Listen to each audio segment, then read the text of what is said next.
Baik, Bu. Baik. Assalamualaikum warahmatullahi wabarakatuh.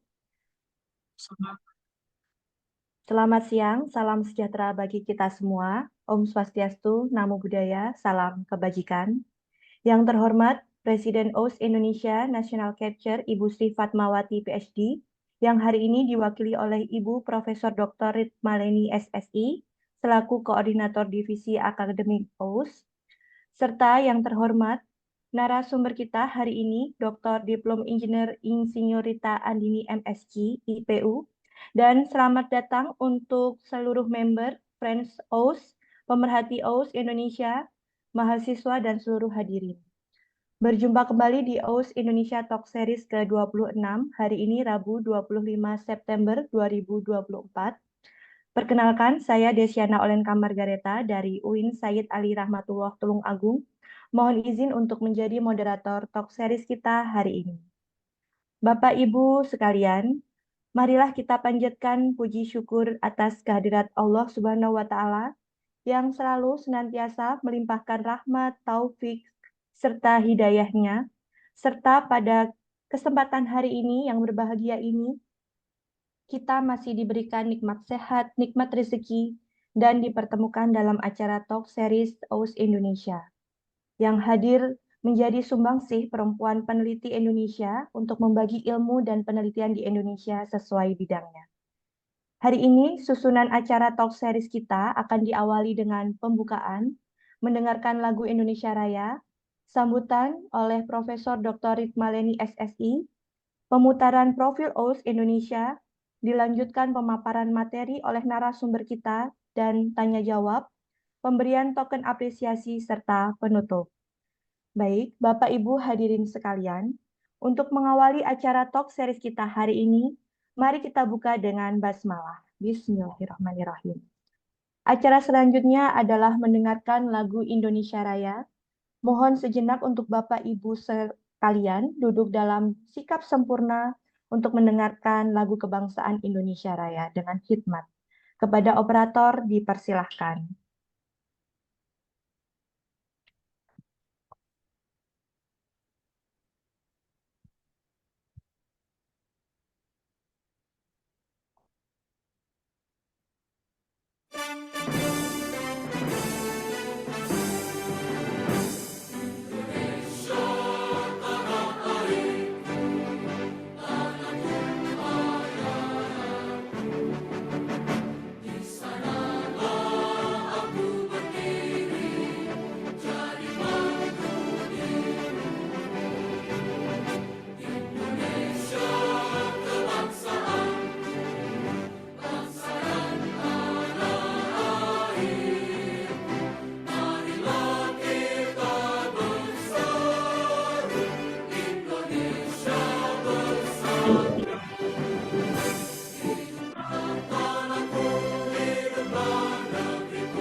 Baik, terima kasih untuk seluruh hadirin sudah mendengarkan lagu Kebangsaan Indonesia Raya. Acara selanjutnya adalah sambutan yang akan disampaikan oleh Ibu Profesor Dr. Ritmaleni SSI selaku Koordinator Divisi Akademik. Kepada Ibu Ritmaleni dipersilahkan.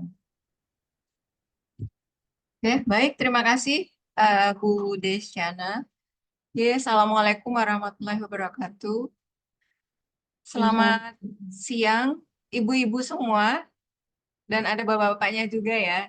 Jadi seperti yang disampaikan oleh Bu Desiana tadi, mungkin ada yang adalah member OS Indonesia yang berasal dari 22 provinsi di Indonesia, kemudian ada pemerhati OS, friend of OS, dan lain-lainnya, masyarakat yang berminat juga mengikuti acara OS kali.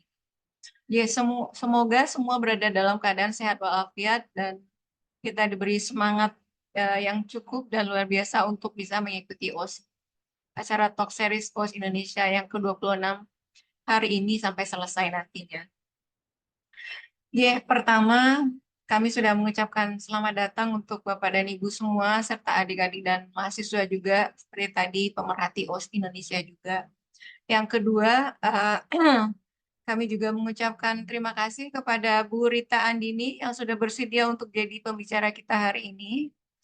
Bu Rita akan kita memanggilnya Bu Andini ya. Bu Andini akan berbagi pengetahuan dan ilmunya serta pengalamannya kepada kita semua nanti terkait dengan nutraceutical. Nah, nanti kita akan belajar, kita akan mengetahui apa itu nutraceutical dan apa manfaatnya untuk kehidupan kita ini. Sehingga Bu Rita melakukan penelitian di bidang nutraceutical ini. Jadi mohon bersabar ya Bapak dan Ibu semua. Nanti kita akan tahu apa itu nutraceutical.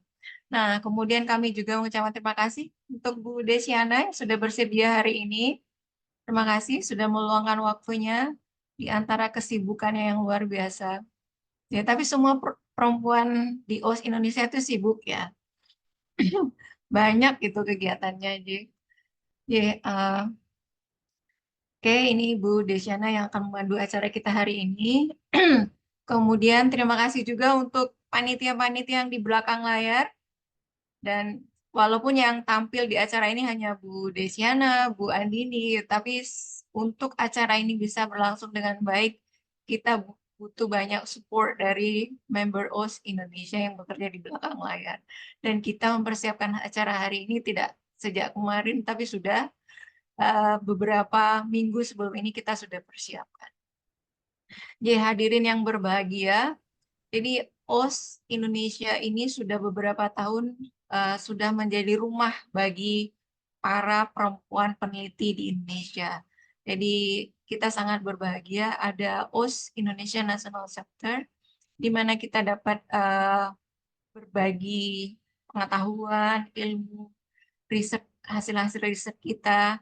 Juga kita bisa berkeluh kesah tentang dunia riset di Indonesia, gitu ya. Kemudian mungkin dengan adanya OS Indonesia National Chapter ini sebagai rumah kita, kita bisa mungkin sedikit memberi kontribusi kepada penelitian di Indonesia. Mudah-mudahan penelitian-penelitian yang kita lakukan ini nantinya dapat memberikan solusi terhadap masalah-masalah yang ada di bangsa Indonesia ini.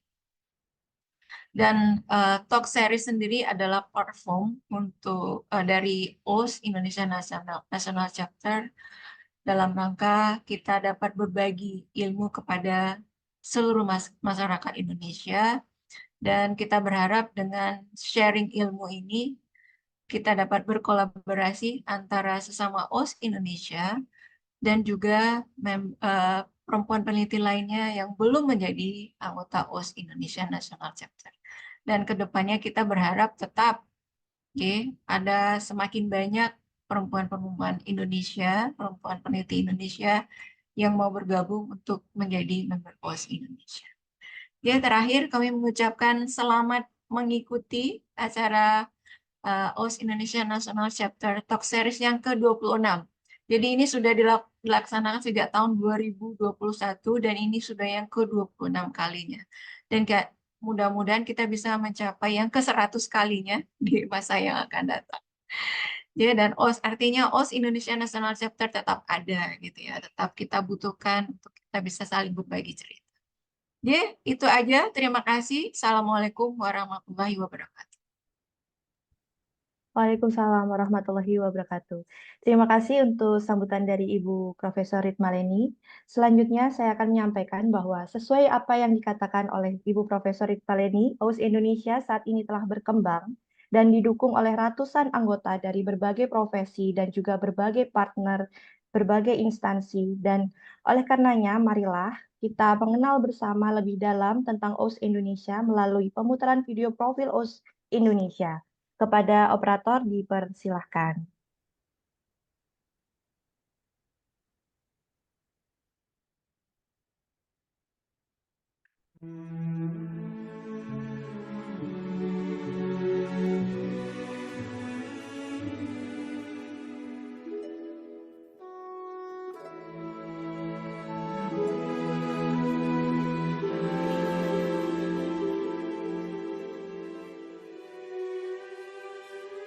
Tanah airku tidak kulupakan, kan terkenang selama hidupku. Biarpun saya pergi jauh, tidakkan hilang dari kalbu. Tanahku yang ku cintai, engkau ku hargai.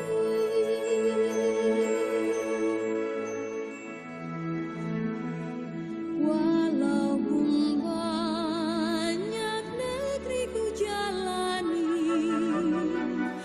yang masyhur permai di kata orang, tetapi kampung dan rumahku,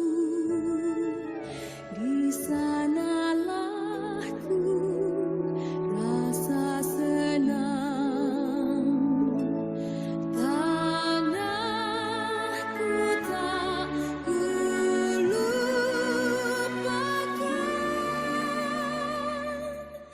engkau ku banggakan.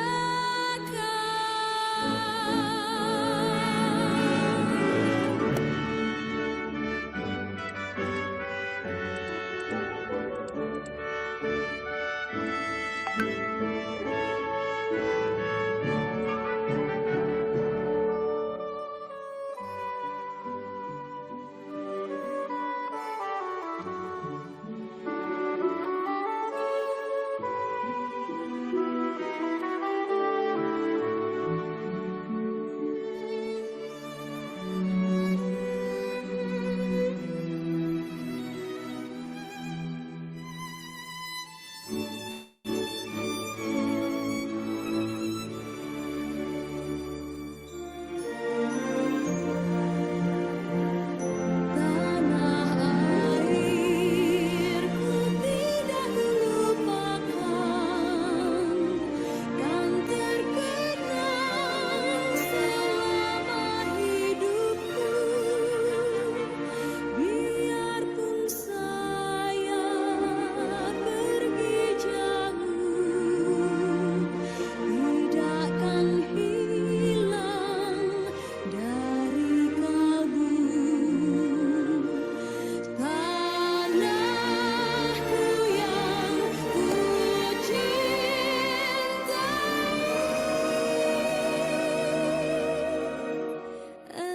engkau ku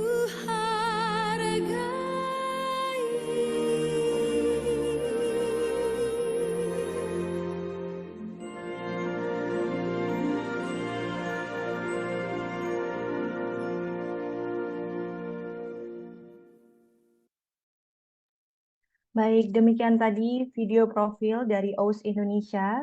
Dari tahun 2019 hingga kini OS Indonesia terus melaksanakan berbagai kegiatan. Talk series ini sendiri diawali dari tahun 2021 dan merupakan wadah oleh perempuan Indonesia untuk memberikan warna dan dinamika pengetahuan peneliti dari perempuan OS Indonesia.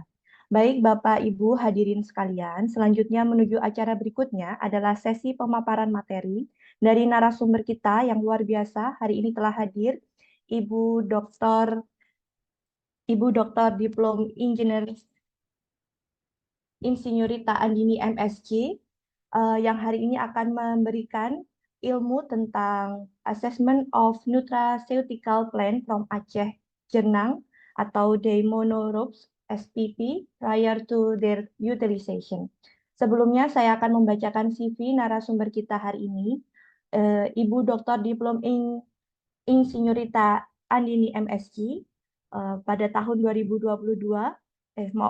tahun 2002 menyelesaikan pendidikan Diploma Engineer di Hochschule Hannover, Jerman. Kemudian tahun 2005 menyelesaikan master degree-nya di bidang plant breeding di Georg August Universität Göttingen, Germany. Dan di tahun 2013 menyelesaikan PhD dalam bidang plant breeding dan genetics di University of Tsukuba, Jepang. Research beliau terkait biodiversitas, food security, plant genetics, non-timber forest products, and banyak lagi yang lainnya, di mana memiliki banyak sekali research grant. 3 di antaranya adalah research grant yang saat ini masih berlangsung, yaitu ada research grant dari Organization Research Life and Environmental Sciences in the assessment of genetic diversity of Pinus mercury as principal investigator, dan juga banyak lagi terkait dengan mangrove dan lain sebagainya, serta yang hari ini akan diberikan ilmunya kepada kita sekalian merupakan research grant dari Riset Inovasi untuk Indonesia Maju RIIM Batch 2 RISPRO LPDP Research Base Activity about Genetic Diversity of Aceh Nese Medical Plant Jernang, ya. Kita akan mengenal apa itu jernang. Saya juga belum mengenal ini jernang itu apa nanti, ya. Kemudian beliau juga banyak sekali menerima grant fellowship, 2 di antaranya yaitu sebagai selected participant of the AAD German alumni to attend the SDGs training at the ITT Coin and International Conference di Berlin, Jerman. Dan kemudian juga ada US Cavill Frontier of Science, the National Academy of Science with the Indonesian Alumni Selected Fellow. Sebelum memulai pemaparan materi, kami sampaikan terlebih dahulu ada aturan untuk sesi tanya jawab nantinya setelah beliau menyampaikan materi, yakni peserta dapat menuliskan pertanyaan di kolom chat selama materi berlangsung atau dapat juga raise hand saat sesi tanya jawab. Untuk raise hand, peserta dapat menyalakan kamera serta mikrofon untuk bertanya langsung kepada Ibu Rita Andini. Setelah saya persilahkan tentunya. Baik, langsung saja mari kita dengar materi talk series kita hari ini. Kepada Ibu Rita Andini dipersilahkan.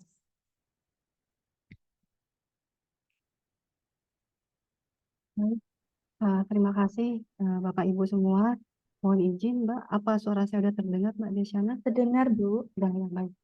Terima kasih kepada Prof. Leni yang menyediakan waktu untuk saya untuk bisa membagi sedikit lah Prof.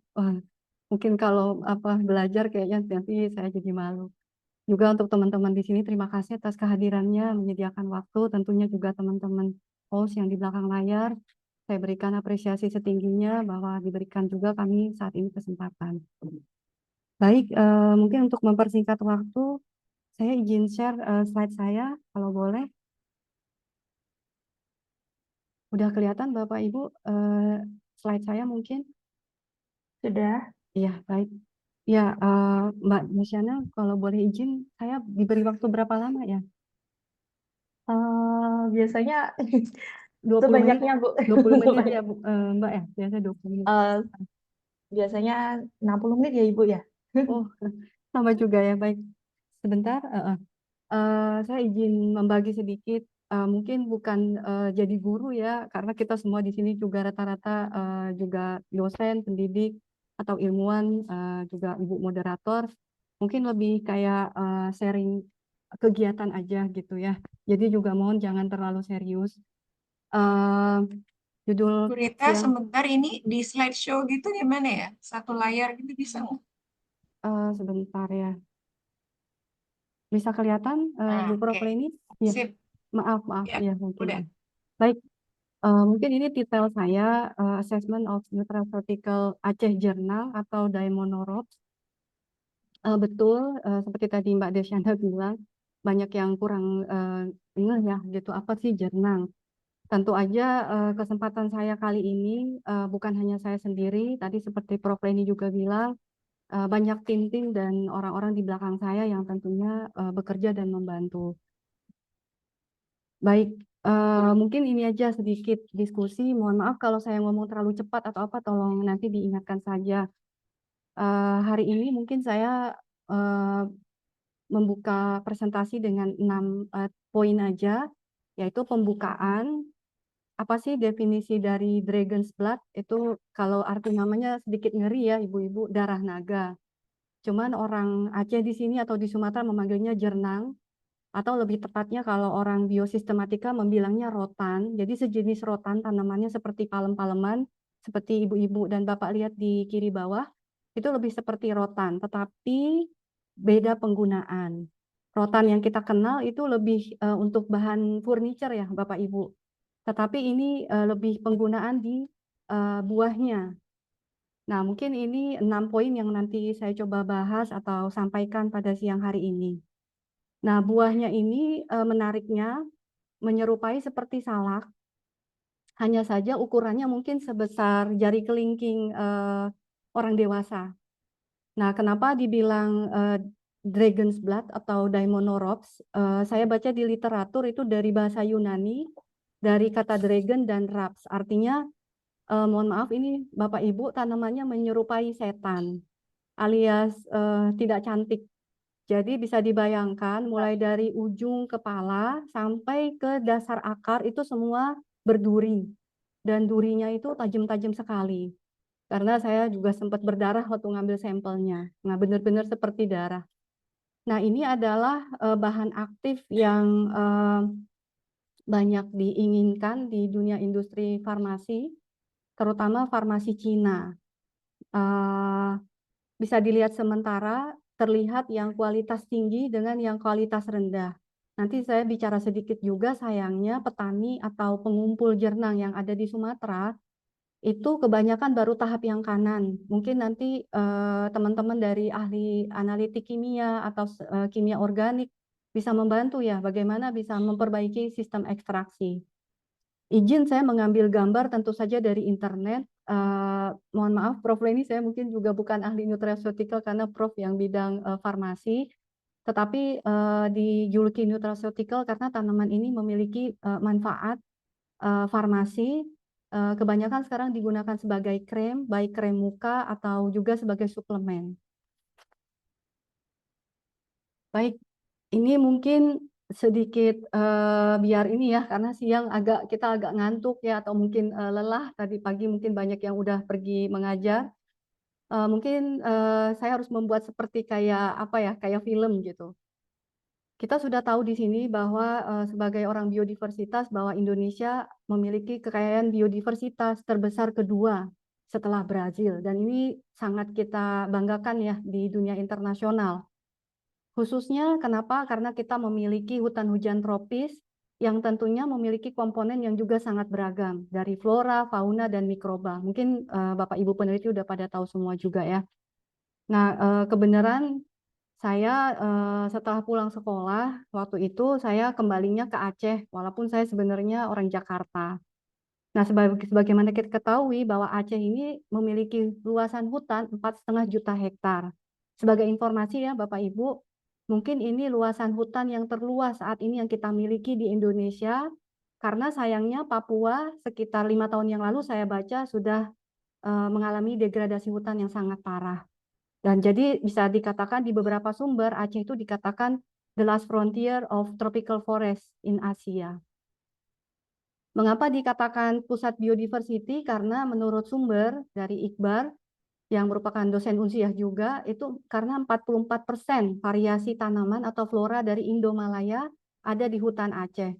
Mungkin Bapak Ibu bisa lihat sedikit di sebelah kiri ya, bagaimana kondisi hutan di Aceh, yaitu berbukit-bukit dengan daerah yang sangat tinggi di pegunungan, karena ini adalah pangkal dari Bukit Barisan. Mungkin kita waktu SD sudah tahu ya bahwa Sumatera itu memiliki Bukit Barisan, mulai dari Aceh sampai Lampung yang tidak berhenti-berhenti. Nah, untuk apa ya? Untuk membuat film ini kayak jadi makin horor, ternyata di dunia ini saya baca dari sumber Gupta, hanya ada 4 jenis tanaman yang memiliki kemiripan dengan resin jernang yang ada di Aceh. Nah, pertama adalah mungkin teman-teman pernah lihat di film Madagaskar, atau anak-anak kita kalau nonton film Madagaskar dulu yang film kartun, itu ada namanya tanaman Dracaena. Inilah awal dari kata Daemonorops. Kenapa Dracaena? Karena dibilang dari jauh seperti naga. Nah, saya baca di literatur tanaman ini cuma tumbuh di daerah yang kering dan tandus, contohnya di Socotra Island di Yaman. Walau alam bagi yang beragama Islam, saya tidak tahu karena katanya konon menurut legenda atau apa, Dajjal itu katanya diikat di tanaman ini. Sampai nanti kita akhir zaman katanya nanti dia akan dilepas dan membuat keonaran ya di bumi. Walau alam itu saya tidak bisa memberikan literatur yang pasti mengenai tanaman Dajjal ini. Nah, kemudian yang sejenis adalah namanya krotong. Nah, krotong lecleri ini hanya hidup dan tinggal di daerah Ekuador dan Peru. Coba Bapak Ibu lihat, kemiripan tanaman yang di atas dengan di bawah adalah mungkin seperti karet ya Bapak Ibu, saat disayat atau disadap bagian kulit atau permukaan batang kulit, dia akan mengeluarkan eksudat atau sejenis resin yang sangat mirip dengan darah.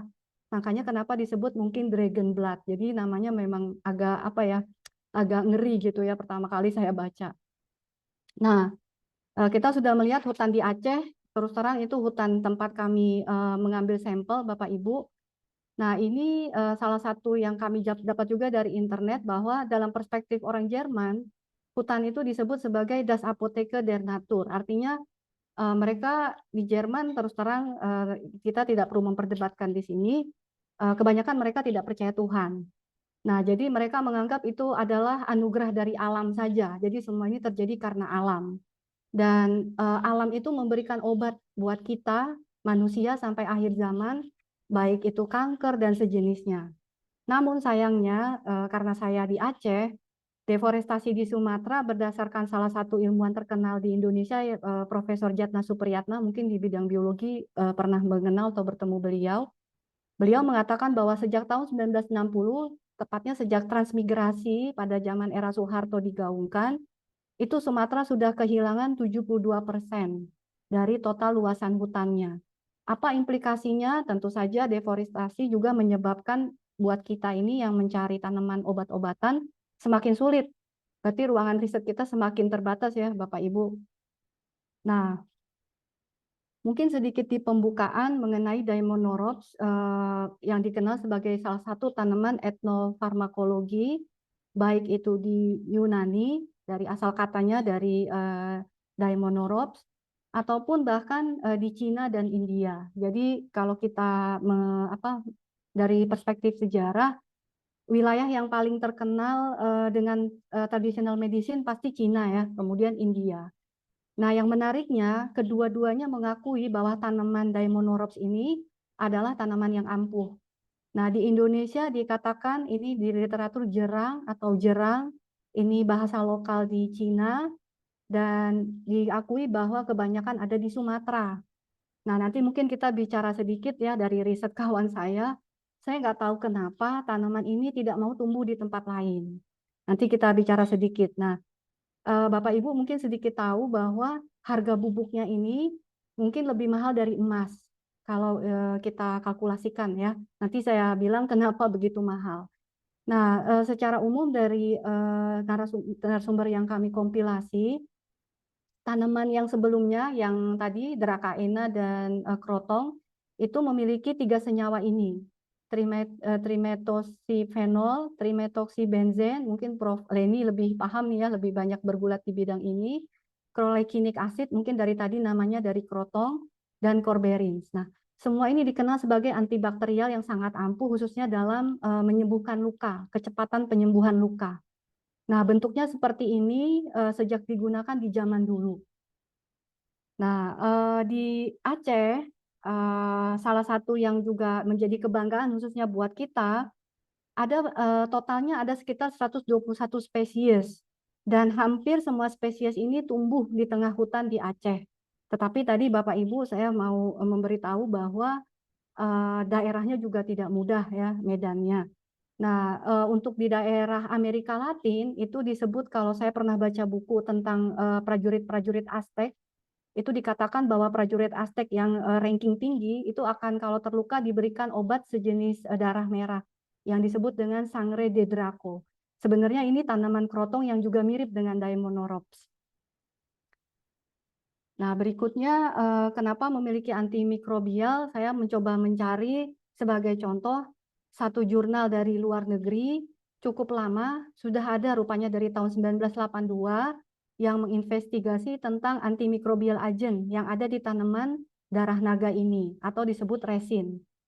Nah, yang saya baca antioksidan sejenis seperti ini yang merupakan keampuhan dari si darah naga tersebut. Jadi mohon Bapak Ibu jangan dirancukan ya, beda nih sama buah naga dengan darah naga. Jadi kalau dibilang darah naga, Bapak Ibu selalu berpikir buah darah naga, padahal itu berbeda sekali.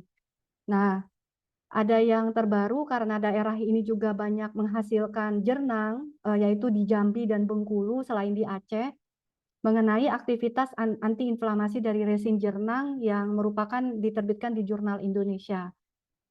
Dua-duanya menyatakan keefektifan dan kebaikan dari jernang sebagai penyembuh luka. Luka apa sih gitu? Tentunya nanti kita lihat ya luka apa. Ya, ini mungkin sedikit mengenai definisi. Tadi sudah saya bilang bahwa jernang adalah salah satu hasil hutan bukan kayu yang hanya ada di Sumatera. Mungkin Bapak Ibu bisa melihat di gambar. Saya nggak tahu kenapa dia hanya tumbuh di Aceh, Jambi, dan Bengkulu, kebanyakan di wilayah hutan yang masih perawan ya kalau bahasa kita, dan juga di Kalimantan Barat, tetapi hanya di ujungnya saja. Tetapi yang saya dengar di sini sudah punah karena Kalimantan Barat juga udah banyak deforestasi. Nah, kalau di Aceh sendiri, mungkin kalau kita zoom di sebelah kiri di tempat saya tinggal, itu masih tersebar di beberapa tempat, tetapi tentu saja di daerah yang cukup rumit untuk dieksplorasi. Kalau dari kami tahun ini atau 2 tahun belakangan ini pergi ke Aceh Tengah. Kalau dibayangin medannya, Bapak Ibu, tadi saya udah bilang medannya berjurang, bukit yang terjal, dan dari ibu kota Banda Aceh di sini kita paling cepat naik mobil itu sekitar 9 atau 11 jam. Jadi bagi yang tidak tahan mabuk darat, mohon silakan siap-siap antangin ya di dalam tasnya, karena medannya itu seperti ngucuk-ngucuk perut ya sampai di daerah lokasi yang tempat jernang itu tumbuh. Nah, karena pemerintah kebanyakan dinas kehutanan di Sumatera sudah mengakui bahwa jernang adalah HHBK yang unggul, bahkan mereka sudah mulai membuat buku panduan untuk petani bagaimana mencari bibit jernang yang baik agar bisa dibudidayakan lagi kepada petani-petani yang tinggal di sekeliling hutan. Jadi seperti kayak pemanfaatan hasil hutan ya. Jadi tidak harus menebang pohon terus karena kita tahu bahwa kita sudah sering menghadapi bencana alam, banjir, dan sejenisnya. Yang menarik dari tanaman jernang itu sama seperti kita rupanya Bapak Ibu, memiliki jenis kelamin yang berbeda, yaitu betina dan jantan. Nah, sebagaimana yang sering digaungkan, katanya kita nih yang jantan semakin sedikit ya. Makanya untuk orang-orang tertentu itu menjadi pasal untuk mempermudah hal-hal yang mereka perjuangkan ya. Nah, tetapi saya tidak bicara di ranah manusia, tetapi di ranah jernang. Sayangnya jantan yang sudah sedikit itu juga masih suka ditebang. Keinginan masyarakat atau petani menebang yang jantan itu bahkan sampai 80% Bapak Ibu di hutan. Kenapa kalau kita tanya? Karena mereka menjawab sama seperti kita, mereka menganggap lelaki itu useless, ya itu seperti tidak ada guna katanya menanam jantan lelaki, jernang lelaki. Saya tanya kenapa? Ya karena mereka nggak bisa hamil, nggak seperti perempuan katanya. Nah ini juga dikonfirmasi dari salah satu jurnal dari IPB. Nah untuk itu belum ada konservasi yang memadai. Nah jadi Bapak Ibu bayangin, udah tanamannya sulit, sulit ditemukan, udah gitu yang mereka harus menikah sama kayak kita ya, harus terjadi pertemuan serbuk sari dan alat-alat ini ya untuk perkembangbiakan. Lelakinya banyak dibunuh juga. Jadi coba bayangin lah gimana sulitnya mencari jernang, makanya tadi tidak heran harganya jadi mahal. Nah, maaf mungkin saya sedikit meng-highlight bahwa di tahun 2018 kalau saya nggak salah ya Bapak Ibu, itu pernah dihargai sampai 4 juta per kilogramnya dengan catatan bubuk murni dengan kandungan kualitas drakorodin. Jadi saya baca di literatur entah kenapa yang menjadi benchmarknya itu kandungan drakorodinnya. Nah sayangnya sekarang karena nanti saya juga bicara karena demam jernang, drakorodinnya itu sekarang sama negara Cina, mohon maaf ya Bapak Ibu saya harus menyebut langsung, itu sekarang udah dibuat sintetik. Nah ini juga yang menjadi salah satu kendala kenapa kualitas jernang jadi banyak dipalsukan. Karena ada kandungan yang sintetiknya ternyata. Nah, mungkin ini sedikit foto-foto yang di lapangan yang coba kami kumpulkan dari beberapa eksplorasi. Tadi sudah dikatakan bahwa jernang memiliki wound healing activity yang diakui bahkan di primbon pengobatan tradisional Cina. Selain itu juga memiliki anti hemostatik. Nah, untuk ibu-ibu atau punya putri yang di awal fase menstruasi, mungkin kadang ada yang masih kurang pas ya di awal-awal, atau bahkan untuk kita semua yang udah masuk usia nih untuk premenopause, sebelum masa menopause. Secara umum, jernang itu memiliki wound healing activity untuk bagian-bagian yang sulit dijamah oleh tangan manusia. Contohnya apa? Di dalam kolon, di usus, dan di intestine. Nah, juga untuk hemoroid yang mungkin memiliki masalah dengan wasir dan juga yang memiliki masalah dengan keguguran. Semua itu yang menurut literatur saya baca dikarenakan zat ampuh drakorodin tersebut karena dia adalah antioksidan yang sangat aktif. Nah, sedangkan saya terus terang saya bukan orang farmasi sekali, saya juga lebih banyak ke genetika tanaman. Dari segi global warming, jernang itu memiliki manfaat sebagai indikator kalau kayak perempuan sudah pernah disentuh atau belum. Kenapa? Karena semakin intak atau semakin hijau, semakin rimbun hutan yang ada di Sumatera, maka jernang makin banyak tumbuh. Kebalikannya, kalau daerah sudah banyak dijamah oleh manusia, khususnya sudah mulai dibangun jalan, perumahan, dibuka lahan untuk sawit dan sejenisnya di Sumatera, maka secara korelasi positif jernang juga menghilang. Nah, tentu aja untuk yang orang ekonomi lingkungan mungkin bisa jadi salah satu riset ya kenapa bisa begitu. Terus terang saya tidak melakukan semua sendiri karena saya juga membutuhkan tenaga lapang. Nah, untuk menemukan tanaman jernang, Bapak Ibu, di Sumatera itu kita tidak bisa seperti di Jawa disamakan, apalagi di Jakarta tempat saya dulu. Kadang itu indikatornya harus berjalan kaki. Bayangin Bapak Ibu berjalan kaki ya. Tergantung tadi kerimbunan suatu hutannya bisa 4 sampai 10 hari berjalan. Jadi kalau 9 hari berjalan, pulang juga harus jalan 9 hari. Jadi kali 2 ya Bapak Ibu.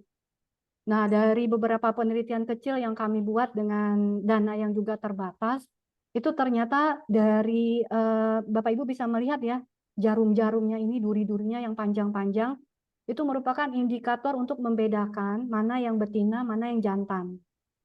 Bahkan dari penelitian kami terakhir, menggunakan teknologi yang lebih canggih, ini kan terus terang hanya morfologi manual ya Bapak Ibu, dengan alat seadanya mengajak mahasiswa, dan juga petani di setempat, itu bahkan ada yang jenis hermafrodit atau bencong. Nanti ada penjelasan biologi lain kenapa tanaman jernang menjadi bencong atau menjadi hermafrodit. Nah ini jujur Bapak Ibu, daerah yang kami pergi itu di daerah Takengon, tadi sekitar 9 jam dari Banda Aceh dengan medan yang sulit, berangkat lagi sekitar 2 jam naik lagi ke atas gunung. Nah itu mereka selain Takengon, mungkin Bapak Ibu yang pencinta kopi pernah dengar Gayo Arabica Coffee, itu selain tanaman banyak kopi di sana, juga mereka melakukan penanaman jernang sebagai tanaman peneduhnya. Dan bahkan ada yang berhasil nih Bapak Ibu dari cerita di lapangan, naik jadi caleg, karena pada saat dia panen jernang setelah 4 tahun, masa tumbuhnya agak lama, itu bisa mengumpulkan langsung 700 juta. Jadi tidak heran kenapa sempat ada demam jernang di daerah Aceh. Nah, kenapa waktu itu saya dan teman-teman tertarik meneliti jernang? Tentu aja mendengar dari, sebenarnya jujur Bapak Ibu, awalnya saya meneliti kopi. Kemudian dari kopi itu merambah karena sering ke lapangan, cerita tentang jernang. Ya, jadi saya tertarik aja kenapa nggak dicoba gitu ya. Nah, terus kemudian saya juga coba linkkan, ternyata kita di Indonesia, tidak hanya di Jepang, itu kanker kolon itu juga semakin meningkat. Ini berdasarkan sumber yang saya dapat di tahun 2022 atau 2 tahun yang lalu. Kenapa sih?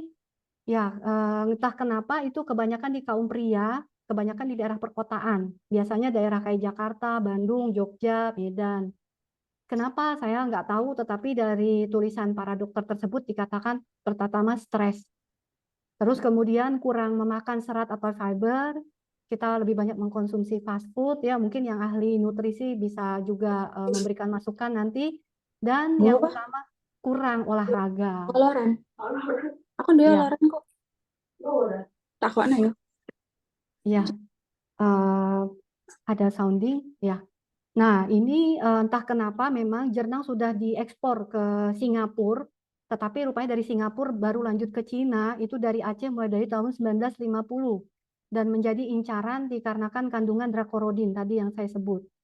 Tetapi harga yang tinggi tadi, no pain, no gain, ya. Tidak ada resiko yang tinggi dalam hidup kalau tidak juga ada yang menyakitkan. Nah, seperti itulah saya juga sangat menyayangkan bahwa banyak petani diterkam oleh binatang buas. Tadi saya bilang Jernang itu sangat senang tumbuh di daerah yang masih hutan perawan. Nah, jadi jangan disalah, di tengah hutan kalau di Aceh Bapak Ibu itu masih ada hambatan ketemu harimau, ketemu beruang, dan bahkan hewan-hewan ular ya yang lainnya. Itu saya terus terang kalau udah maghrib, kalau ke hutan takutnya itu aja sih Bapak Ibu, bukan hanya kalau di Jakarta atau Jogja mungkin beda ya suasananya. Ya, itu sangat disayangkan ya. Jadi kita kenapa mahal, resiko nyawa juga ada di situ untuk mencari tanaman tersebut. Itu kenapa makanya mungkin dihargain mahal. Nah, saya mencoba merangkum dari beberapa literatur, kenapa sih Jernang itu sudah dieksplorasi ya, sejak tahun 1940 bahkan, sampai tahun 1960. Tetapi sampai saat ini hanya mengambil dari hutan saja. Dan belum ada usaha-usaha sampingan misalnya seperti kultur jaringan dan sebagainya. Selain itu belum ada usaha ekskonservasi di tempat yang bukan di Aceh misalnya, apalagi ditambah tadi yang jantan itu selalu dibunuh. Saya nggak tahu tadi katanya karena alasannya tidak hamil. Jadi kalau yang tidak hamil dianggap tidak produktif. Kemudian butuh waktu lebih lama. Seperti tadi saya bilang, sekarang kenapa tadi memakan korban? Karena kalau Bapak Ibu benar-benar di hutan, itu benar-benar di hutan gitu. Jadi bukannya ada Indomaret atau masih bisa duduk-duduk di di kafe-kafe, betul-betul hutan ya. Jadi benar-benar hutan perawan. Nah, yang juga dari data di lapangan yang juga agak sedikit sedih ya. Pasca panennya juga sangat sederhana. Nanti Bapak Ibu bisa lihat bagaimana masih dilakukan di Aceh. Kebanyakan masih sangat manual, tidak hanya di Aceh tapi juga di daerah Jambi dan Bengkulu. Dan ada pembagian tugas sepertinya dalam pasca panen. Dan tentu saja banyak dilakukan oleh ibu-ibu ya untuk menambah penghasilan. Nah, ini di sebelah kanan Bapak Ibu bisa lihat bagaimana kita bisa menghasilkan Jernang dengan kualitas yang bagus, drakorodin yang bagus, walaupun diakui bahkan kalau saya melebihkan ya di dunia itu Jernang Sumatera yang diakui memiliki kandungan drakorodin yang sangat bagus di dunia ya Bapak Ibu. Tetapi tolong dilihat bagaimana cara kita memprosesnya. Jadi kalau kayak makanan atau kue ya, gimana mau mendapatkan makanan yang seperti standar Holland Bakery, higienis dan sebagainya, kalau dapurnya seperti ini. Nah, ini kami ambil di salah satu daerah di Biren atau di dekat Aceh Utara dengan produksi masih menggunakan periuk tanah, ya. Mungkin ini jadi PR besar untuk teman-teman yang bekerja di Departemen Industri. Untuk itu makanya kenapa saya men-share slide ini biar mungkin membuka opportunity untuk kolaborasi. Nah, mungkin tadi saya bilang sampai saat ini udah abad 20, Jernang hanya diambil saja dan kemudian dijual ke middleman. Nah, jadi harga tuh terjadi kejomplangan Bapak Ibu antara yang tadi 4 juta begitu fantastis dengan yang ada di petani. Jadi nggak heran kenapa mohon maaf petani Jernang tetap miskin aja, tetap sulit mengirim anaknya pergi ke sekolah. Untuk kita semua sebagai kaum ibu, tentunya harapan terbesar bisa mengirim anak kita ya sekolah dengan tempat yang terbaik. Nah, jadi ini saya coba berdiskusi gitu dengan petani juga, kenapa sih harganya kok rendah di petani, tetapi di internasional kok bisa setinggi itu gitu ya. Dan sayangnya memang belum banyak riset terkait, terutama menghasilkan hasil resin yang baik. Nah, mungkin ini dari teman-teman farmasi tergantung di OS bisa terbuka kesempatan kolaborasi ya untuk menghasilkan resin yang terbaik, kalau bisa yang bisa bersaing dengan pasaran dunia. Nah, mungkin ini bisa dibaca aja karena saya kebenaran orang konservasi genetika, jadi saya lebih menekankan bagaimana ada usaha ex situ dengan menanam demplot atau dengan in situ. Sebagai informasi nih Bu Leni, jernang yang bagus itu katanya dari Sumatera, tetapi kebanyakan diekspor ke Cina. Ya, jadi Cina tuh importir. Kenapa? Karena di tahun 1980 saya baca di Cina sudah tidak ada lagi tanaman jernang, udah dibabat habis karena pembangunan.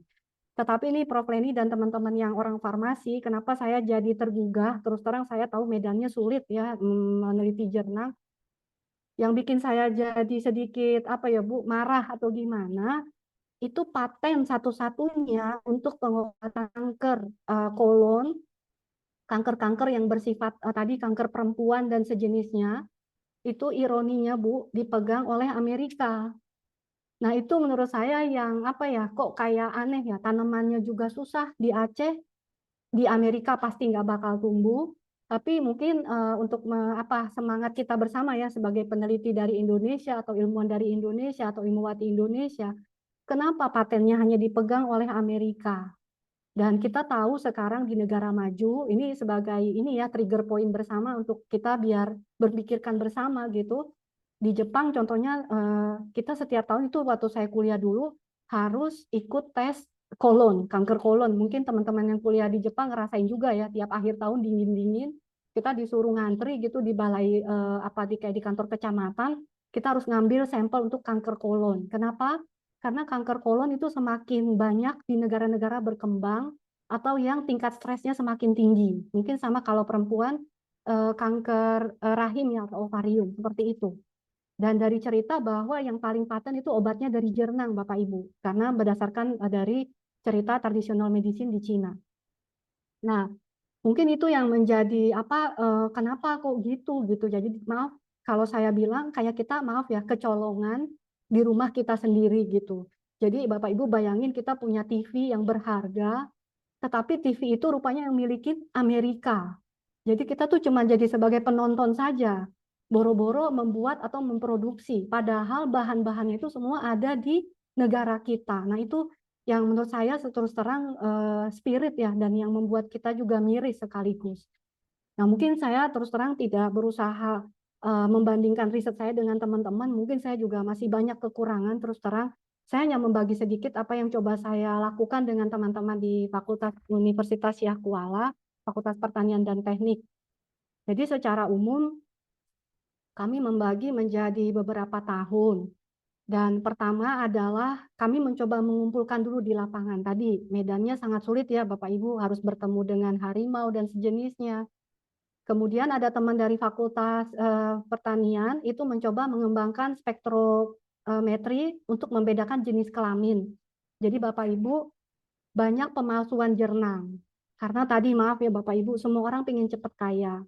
Semua orang ingin memiliki proses yang instan untuk jadi kaya. Itu sangat manusiawi ya, apalagi di daerah pedalaman. Bukan seperti kita yang memang sekolah dan memiliki kesempatan untuk kuliah ya. Jadi mereka banyak dipalsukan, kasihan. Bayangin Bapak Ibu kalau satu bibit harganya 200.000. Bapak Ibu ditipu 100 bibit udah berapa? Udah 2 juta.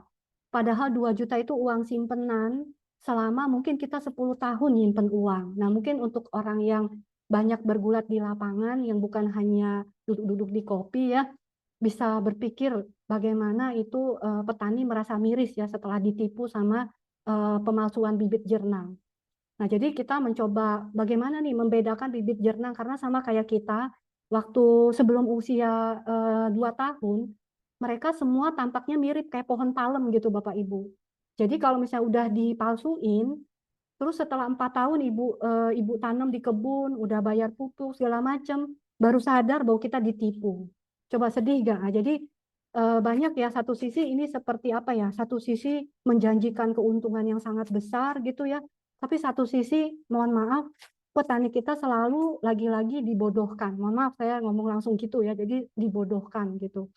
Entah siapa yang membodohkan ya pasti pihak-pihak yang berkepentingan di situ ya.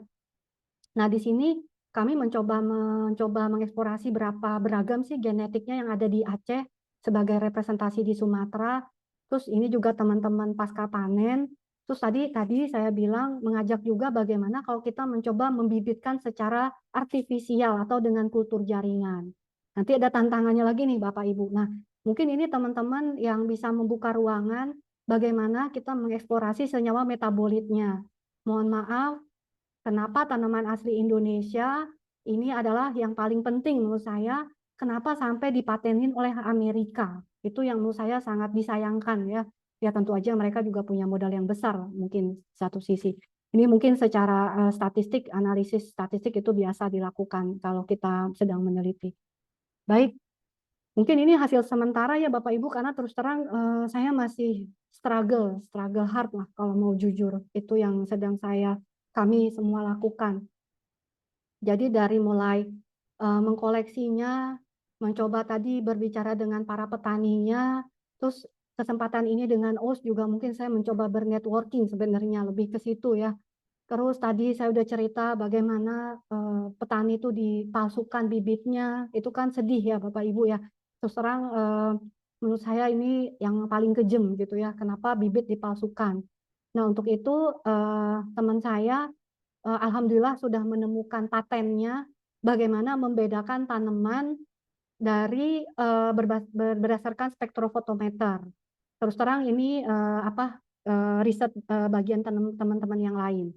Saya mungkin hanya bertanggung jawab di bagian kecilnya itu di morfologi dan di analisis genetik dibantu teman-teman yang lain. Idealnya mungkin dari teman-teman farmasi atau di sini bagaimana nih bisa kita mendapatkan tanaman yang bisa menjadi bahan nutraceuticals di masa depannya dan dimanfaatkan untuk kepentingan kita sendiri ya. Bayangin kalau kita import obat kanker 1 ampul 2 juta. Ya, untuk orang yang kayak kita mungkin alhamdulillah ada kesempatan, tapi kalau yang benar-benar nggak mampu bagaimana ya? Nah, jadi ini Bapak Ibu daerah yang kami datengin itu sangat sulit terus terang di tengah hutan.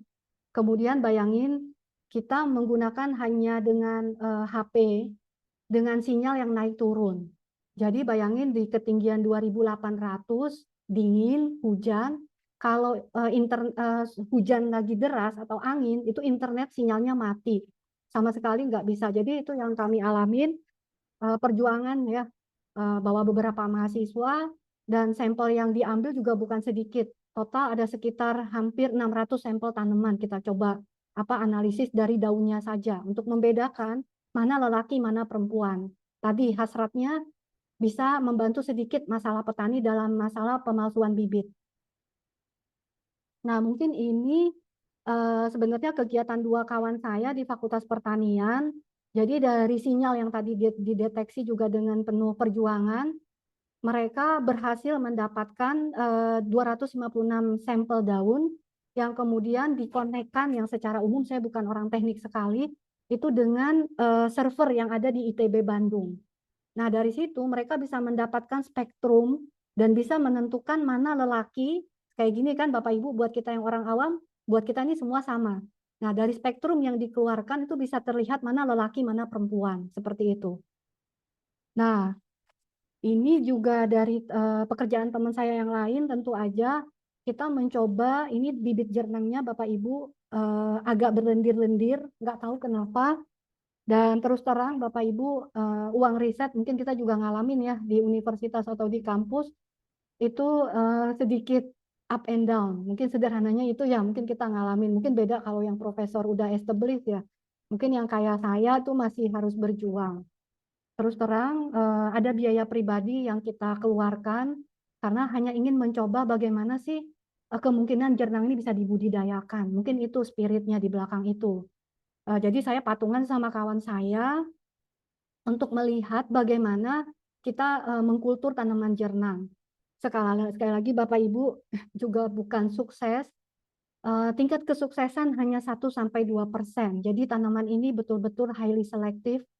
Dia hanya tumbuh di daerah yang betul-betul wild. Jadi kayak anak, dia nggak bisa jadi anak gedongan gitu ya. Dia benar-benar harus tinggal di hutan. Jadi saya terus terang sama teman saya sedikit kecewa ya. Kok kesuksesan hanya 1%.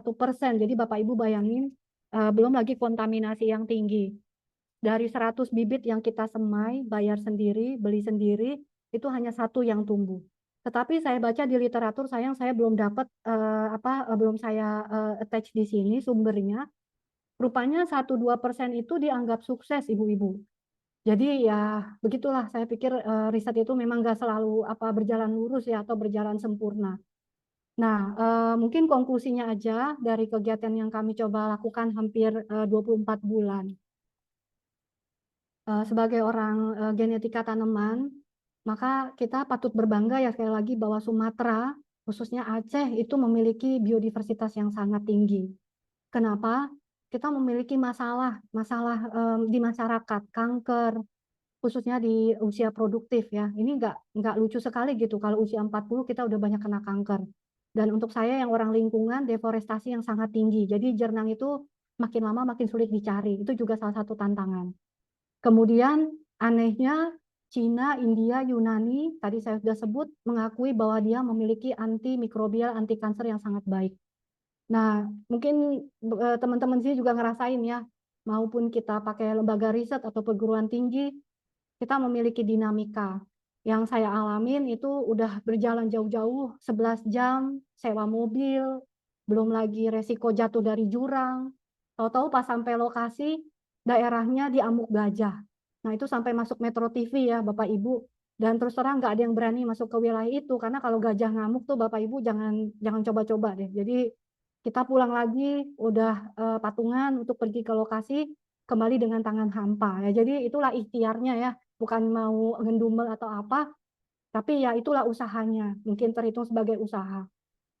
Terus terang riset masih berjalan, masih ada beberapa target yang harus kita penuhin, tetapi ya tadi saya bilang, saya tidak bisa bilang bahwa riset ini berjalan mulus, lebih banyak tantangannya jujur, dan untuk itu mungkin dengan saya sebagai anggota OS sejak 2016 ya, sudah kenal sama Bu Prof Leni, Mbak Nurina, Bu Presiden, dan teman-teman lain yang mungkin saya belum bisa sebut nama satu-satu. Mungkin inilah salah satu hiburan yang untuk kita, untuk menjadi sarana untuk berkolaborasi sebagai anak negeri, bagaimana kita bisa melakukan riset-riset yang baik gitu.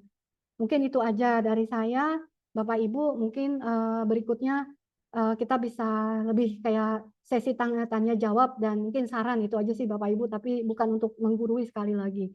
Dan Bapak Ibu untuk pergi ke lapangan itu saya sampai harus bawa pawang harimau.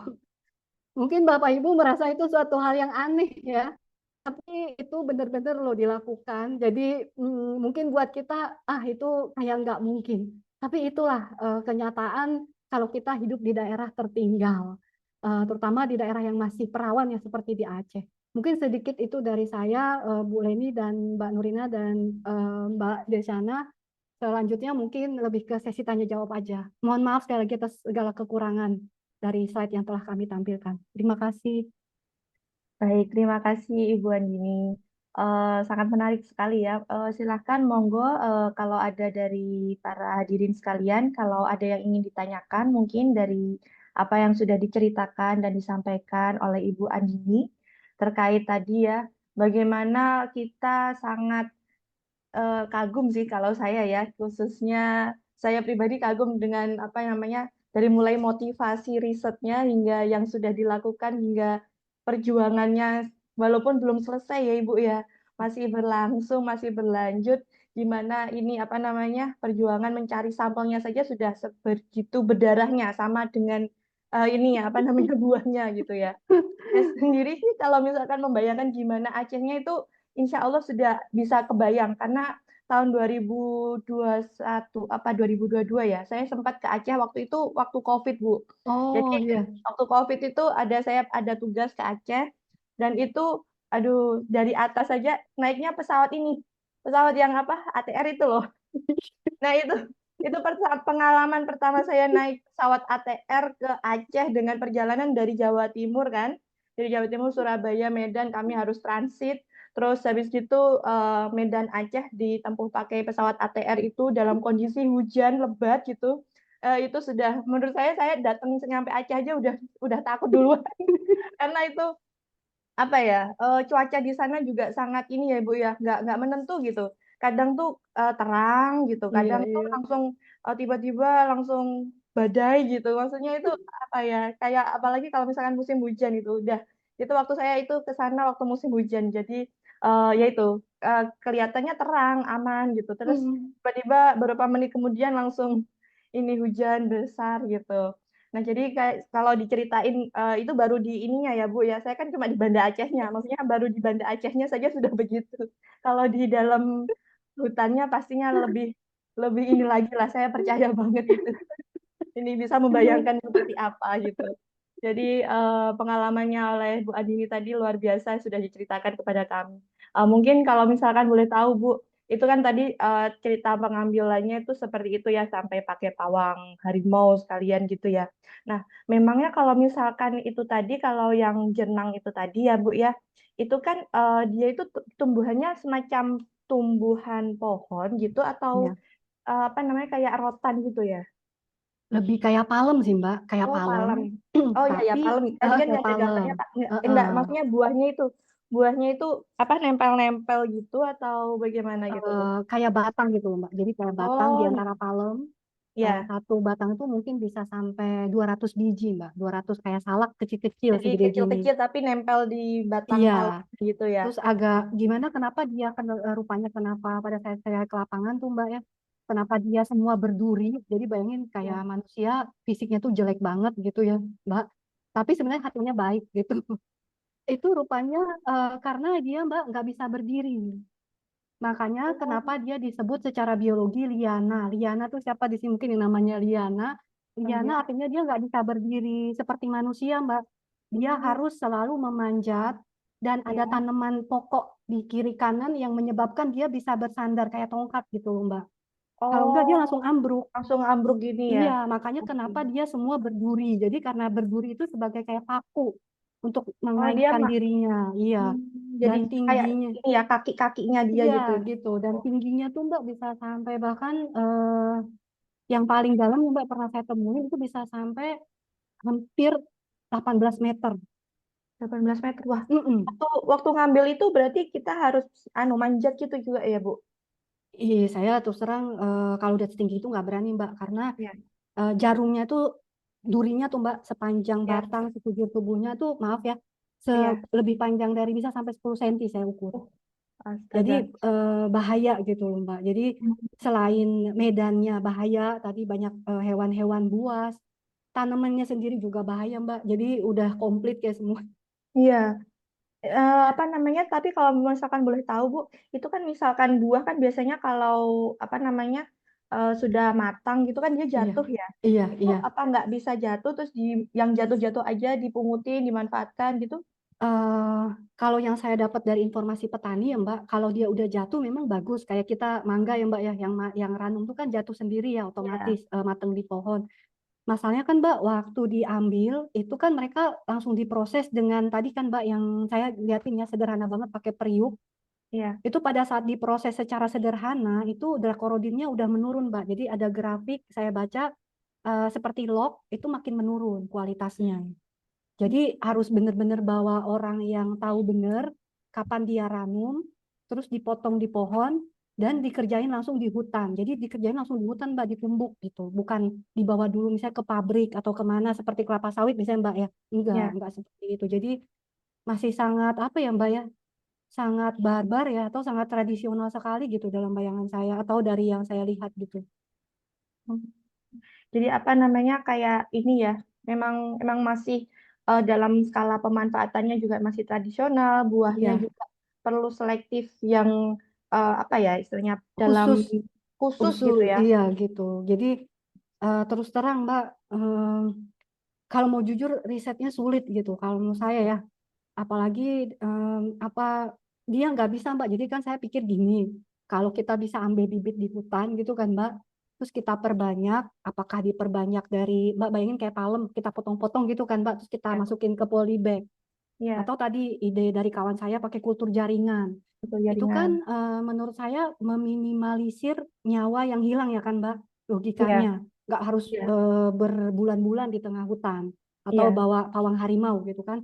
iya. Tapi emang susah Mbak. Tadi kan saya bilang keberhasilan riset kami hanya 2%. Coba 2%. bayangin Mbak, miris banget nggak Mbak?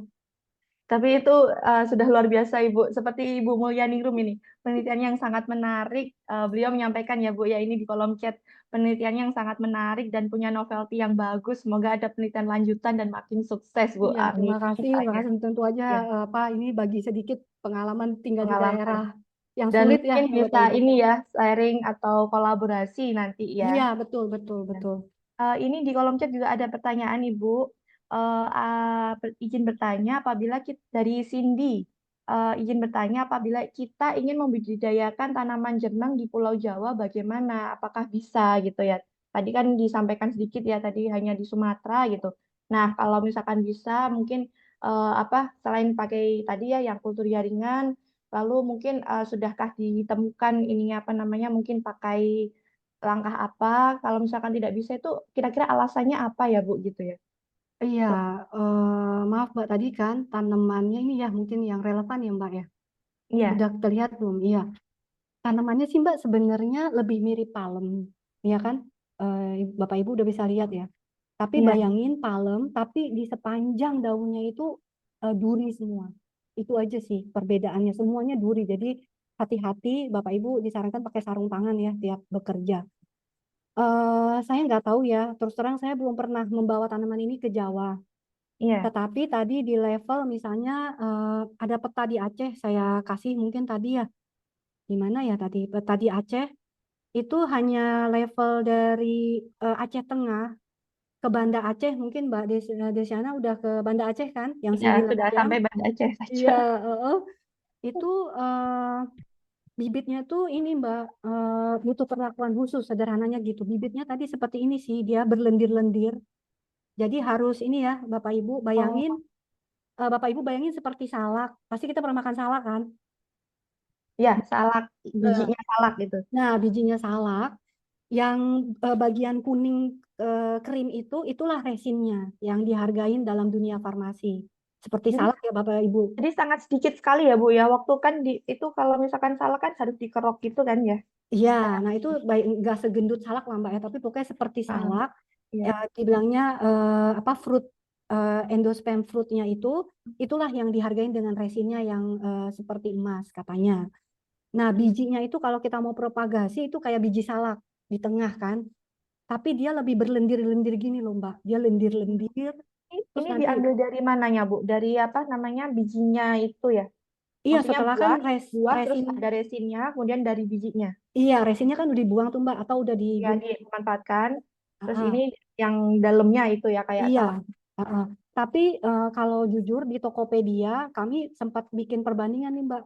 Iya, Karena saya suka bawa jernang dulu dari Aceh, dari hutan Aceh yang kami pergi.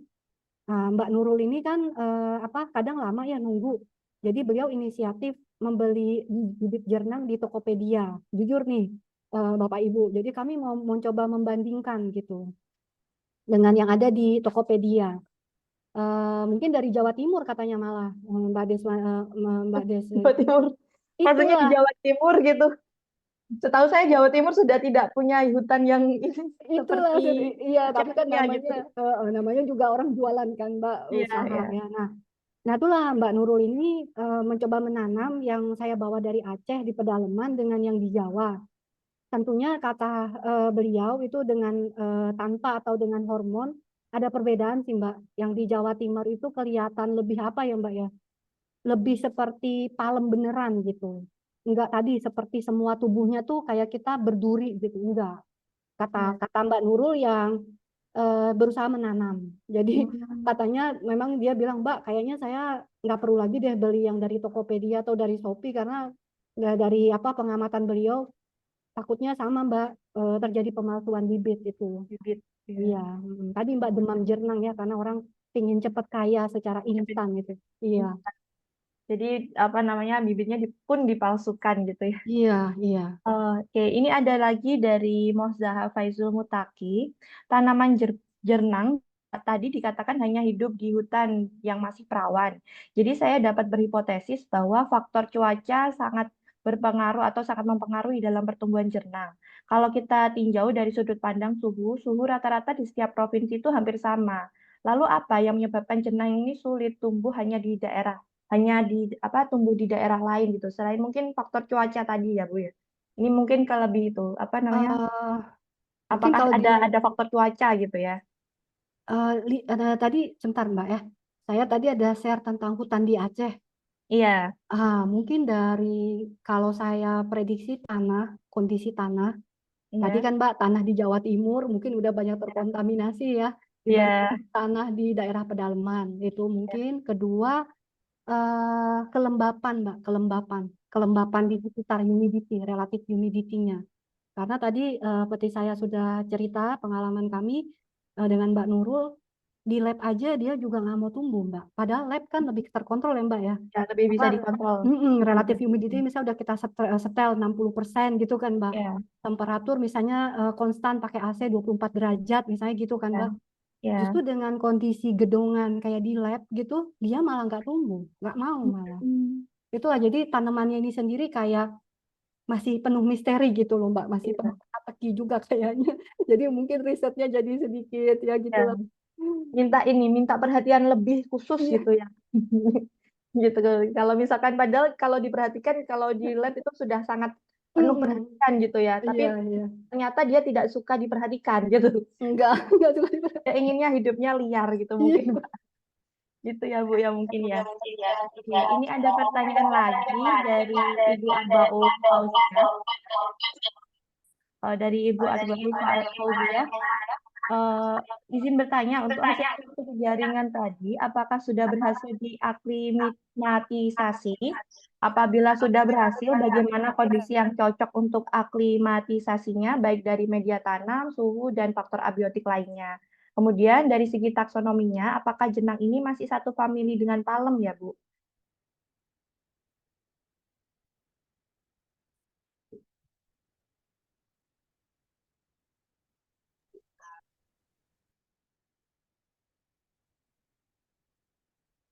Tadi saya tertekan unmute, maaf. Iya betul Mbak, masih satu jenis dengan palem, tetapi dia lebih dekat ke rotan tadi, kalamus kalau bahasa. Jadi dia kalau saya baca sepupuan dengan rotan yang untuk bikin jadi mebel dan sejenisnya.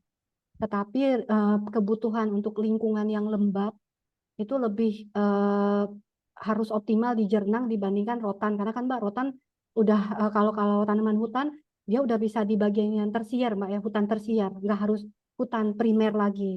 Nah kalau Jernang sepertinya kebutuhannya kalau saya perhatikan lebih ke hutan primer. Jadi dia benar-benar hutan tadi. Dia nggak tahu kenapa kalau udah ada aktivitas modernisasi dia nggak mau tumbuh. Jadi dia kayak anti dengan modernisasi, mungkin saya bayangin seperti itu. Terus tadi sedikit share Mbak, jujur dari penelitian kami, maaf, dari penelitian kami belum Mbak kayaknya, saya belum berhasil untuk sampai aklimatisasi tadi, kalau mau jujur. Jadi baru tahap di ini Mbak, di dalam apa laminar dan di wilayah yang semuanya serba terkontrol.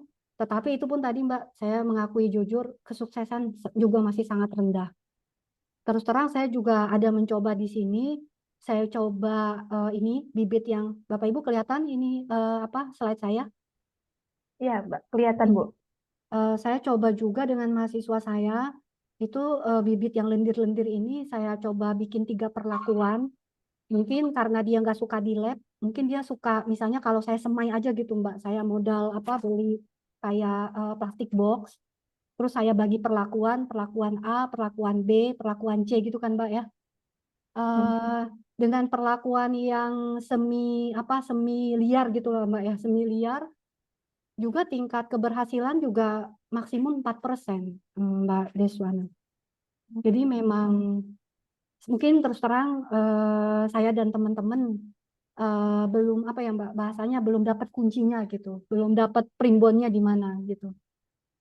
Terus terang kami bekerja tapi berdasarkan referensi. Tapi tempat apa kesuksesan seperti yang mereka cerita misalnya sampai 10% atau itu kami masih ongoing kali Mbak, masih dalam taraf antara 1 sampai 4% saja jujur. Itu dari segi media tanam, suhu, Iya, dan iya, abiotik lainnya juga sudah diatur padahal ya Bu iya, ya. non lab ya Mbak ya, non lab bukan yang lab seperti ini yang Sampai terkontrol tadi bukan. yang Ya, tuh. iya. Terus apa namanya kalau misalkan dari apa namanya kayak di literatur sendiri dari luar, bukan dari Indonesia mungkin ya, dari Iya. luar yang hidup di Cina atau yang lain itu memang belum ada ya Bu ya dari jurnal-jurnal untuk kondisi kultur itu sendiri ya. Yang saya tahu kan Mbak tanaman itu tadi kalau bayangin kita Asia Tenggara ya Mbak ya, Ya. peta Asia Tenggara itu memang hanya ada di daerah Asia Tenggara bagian selatan. Karena mungkin faktor ini ya suhu dan Iya, iklim juga mendukung iklim dan tadi kelembaban. Nah, di Cina kelembapan. sendiri saya baca itu Cina yang lebih ke bawah, Mbak. Jadi lebih ke daerah Hong Kong ke bawah, bukan Cina yang bagian dingin. Mungkin ada Dingin. yang pernah kuliah di Cina. Nah, tetapi kan Mbak, Cina sendiri udah overpopulated ya Mbak ya. Iya, Dan hutannya udah dibabat sama seperti kondisi kita di Papua, di Kalimantan, di Sumatera seperti itu. iya. Jadi bahkan kalau saya baca di Cina udah nggak ada tanamannya, udah apa, udah finish. Oh, makanya mereka importir sampai sini gitu ya. Iya, tapi tadi Mbak, Hmm. harusnya mereka butuh karena orang Cina kan sangat butuh ya di apa Ya, di batan mereka. pengobatan, ya.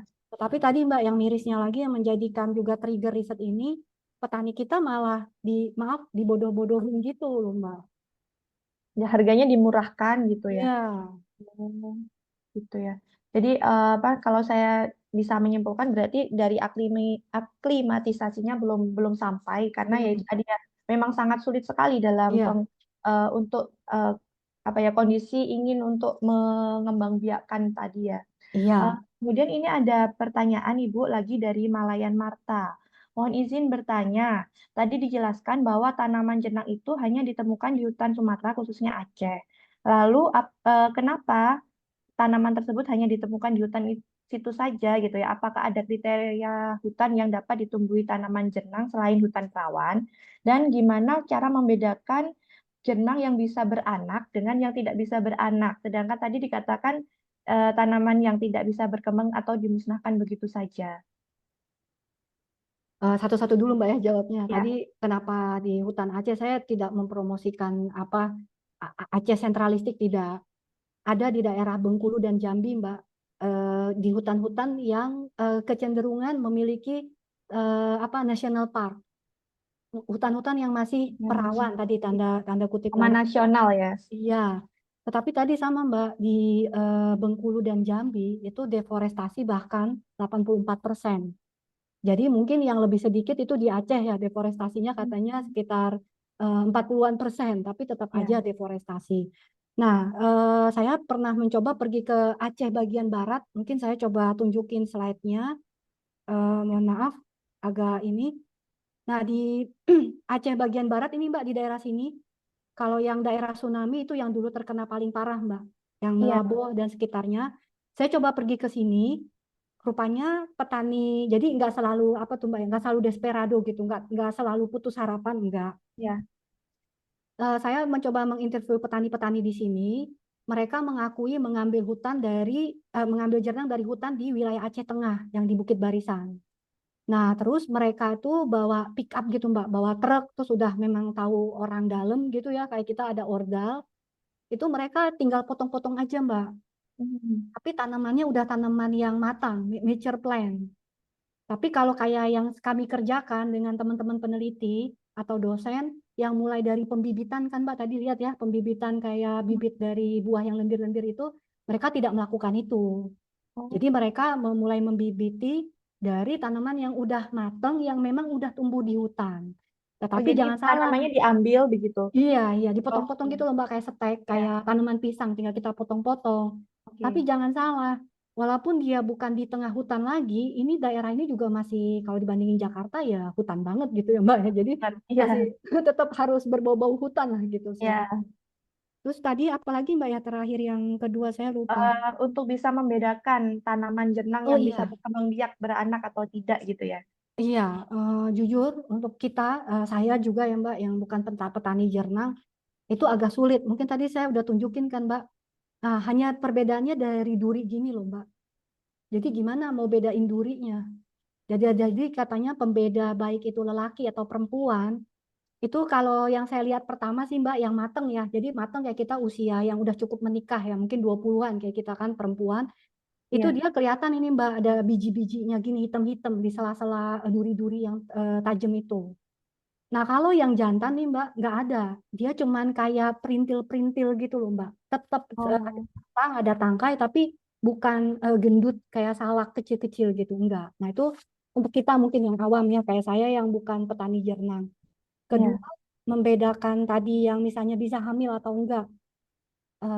Itu sampai saat ini belum ada, Mbak. Makanya tadi saya bilang petani setelah 4 tahun kita eman-eman tanamannya, kita sayang, kita pupuk, kita segala macemin. Atau setelah 4 tahun kita tahu itu rupanya jernang yang tidak berbuah. Oh, Jadi kan berarti kasihan kan, sangat Mbak. Itulah sakit. makanya alasan kenapa Pak Agus dan teman-teman itu mencoba menciptakan alat ini, Mbak. Hmm. Alat yang bisa Karena mendeteksi mana tumbuhan ini bisa jenis betina atau jantan iya, gitu ya. kedua mana kalau yang betina kan berarti ada kemungkinan dia bisa hamil kan, Mbak, Iya, logikanya. Nah, makanya ini kenapa juga alasan Pak Agus itu semangat kali membuat riset ini karena mungkin tadi Mbak kita semua kan nggak semua dari keluarga yang akademik ya. iya. Mungkin beliau dari keluarga petani juga dan waktu saya ajak masalahnya banyak petani dibohongin, beliau langsung bilang oke oke saya ikut gitu. Mungkin ini Oke. salah satu kontribusi kita sebagai ilmuwan apa sih yang bermanfaat ya untuk petani dan orang-orang sekeliling kita. Mungkin itu sih Mbak yang spirit buat beliau. Oke. Oke. Mungkin itu ya apa namanya penjelasan bagi kita semua ya. Ternyata untuk membedakan saja juga perlu teknik khusus gitu. Iya, Tadi kalau tidak salah ingat pernah ini apa Bu Andini menyebutkan ada yang jenisnya apa apa yang hermafrodit. hemaprodit ya gitu ya.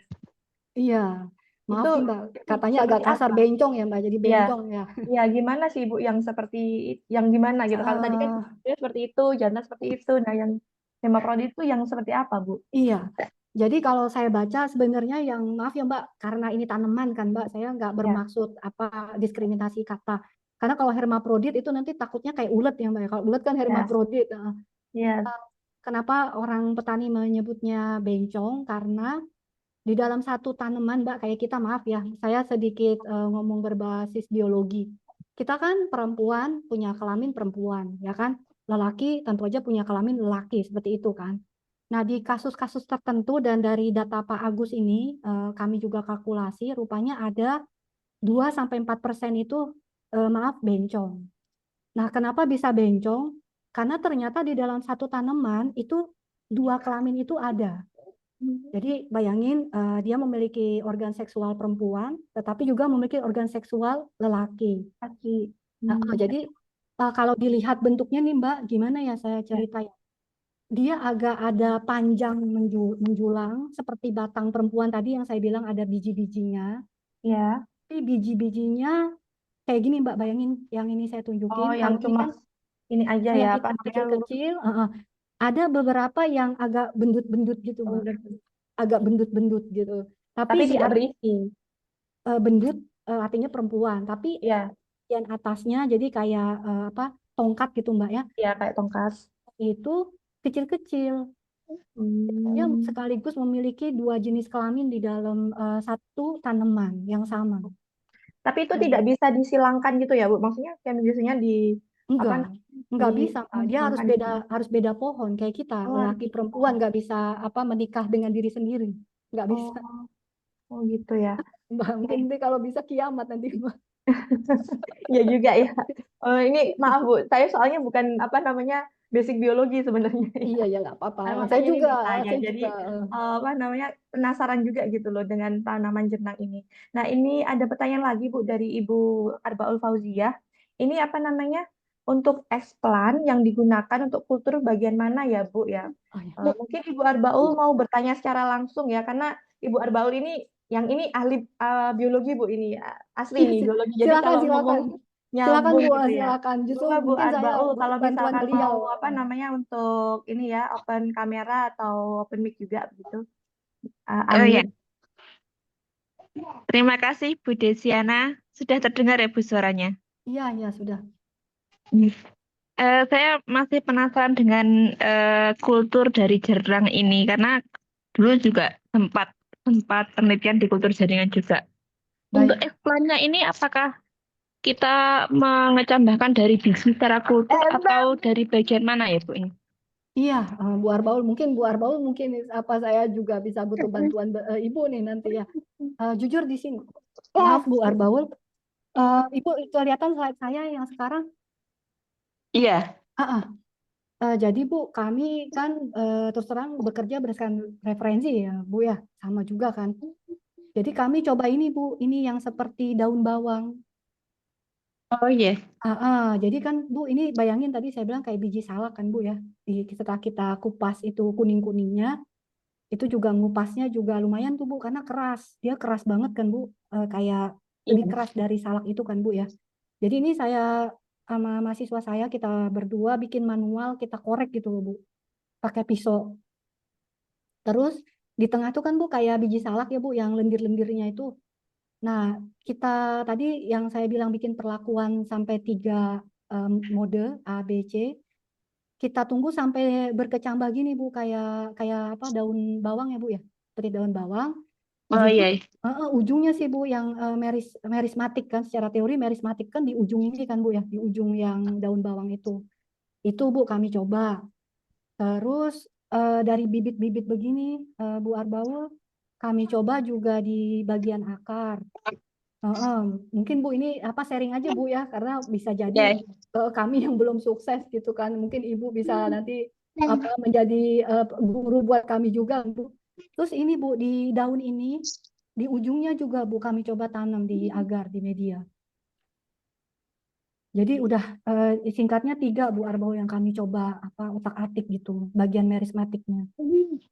Berarti dari sudah tiga eksplan nggih Bu nggih? Iya, udah Bu, udah kami coba.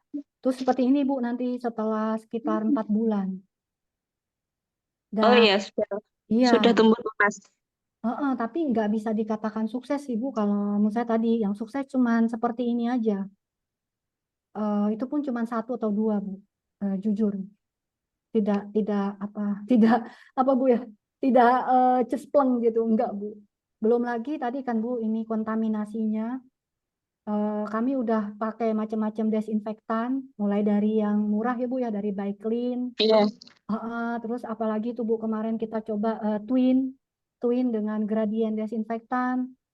Nggak tahu Bu, tanamannya tuh memang saya rasa karena dia begitu apa ya Bu ya, kuat antioksidannya, apa mungkin gitu dia juga jadi ini sih Bu, maaf saya orang bukan mikrobiologi jadi menghayal dikit gitu ya. Apa karena dia lendir-lendir gini kan Bu, kayak berlendir gitu.